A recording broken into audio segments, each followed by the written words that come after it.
Good afternoon, people of grace. For today's Pastoral Connect, I want to take just a brief step back from Daniel. He's still our example. We're still looking at his life. But I want to take a brief step back from the book of Daniel, create a little bit of a selah or a pause, and really see how Daniel is an example of bigger principles in Scripture about how we face hard times. So Daniel faced a lot of trials, and the perhaps key New Testament chapter on trials might be James chapter 1. And it's a passage I come back to often, but I want to mention really kind of 3 points from it, and then kind of weave that back into Daniel's life and some of the things that might have in their own way been motivating Daniel, and that I certainly believe now for us should be motivating us as we face hard times. So in James chapter 1, we get this very familiar passage of, "Consider it pure joy, my brothers, when you face trials of many kinds, knowing that the testing of your faith develops perseverance. Perseverance must finish its work, that you become mature and complete, lacking nothing. If anyone lacks wisdom, let him ask God, who gives it generously without finding fault, and it will be given to him." And then James starts to talk about how trials unfold in a person's life. But when James says, "Consider it pure joy," he's saying, okay, you've got this stressful situation. You've got this challenge. But you have within you, as a child of God, the resources to take this trial and process it in a way that leads to true joy. And one of the fruit of the Spirit is joy. Love, joy, peace, patience, on down the line. And the joy of the Lord is our strength. So James is saying you can take this really hard, this really stressful, this really anxiety-inducing situation, and you can lead it to joy. But to do that, you have to determine to persevere. That's his next challenge, but not persevere just for the sake of persevering. Persevere in this stress-inducing situation so that you become mature and complete as a person, lacking nothing.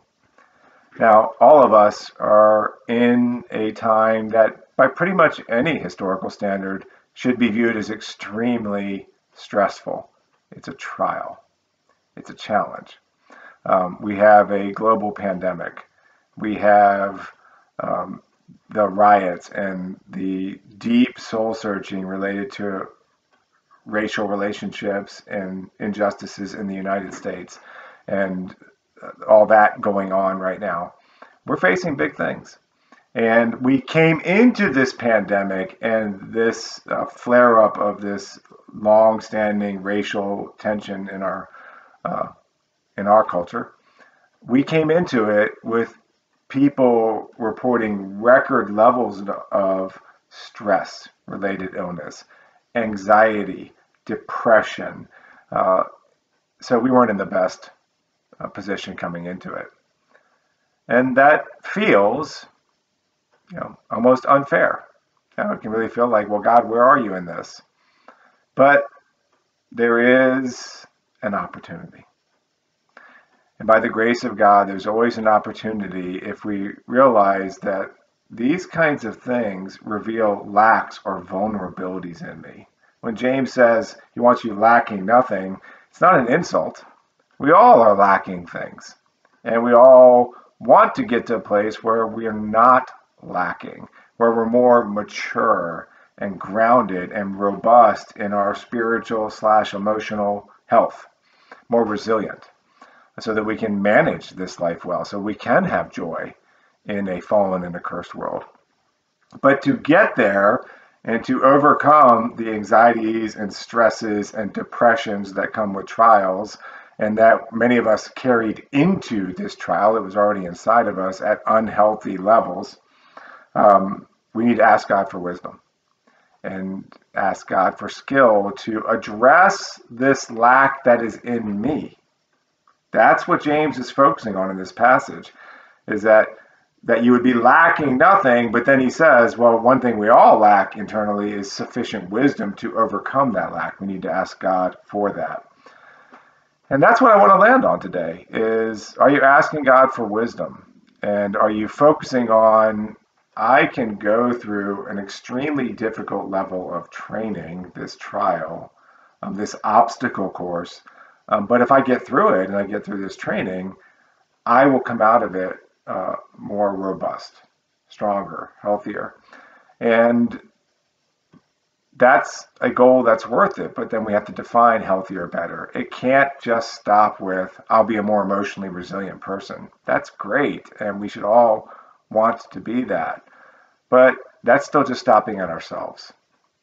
And really, if I can move from James to Paul, Paul is saying that, hey, in these trials, when you're trying to develop character, that's Romans 5, you want to be someone who, like Romans 2 says, is someone who by persistence in doing good is seeking glory, honor, and immortality. True glory, true honor, not vain glory, not narcissistic, selfish glory, but truly glorious things. And that's the stuff of the soul. That's the stuff that God cares about. What's going on inside of you?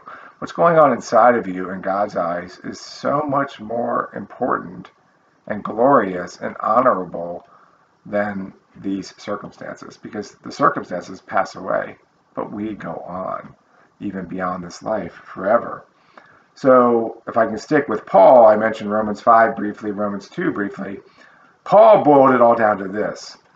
Paul in Philippians 3 was going through a lot of trials, and he says, I boiled it down to really one thing. I want to know Christ and the power of his resurrection and the fellowship of sharing in his sufferings. I want to press on, and all of us who are committed to God's design or his goal for people should take that view.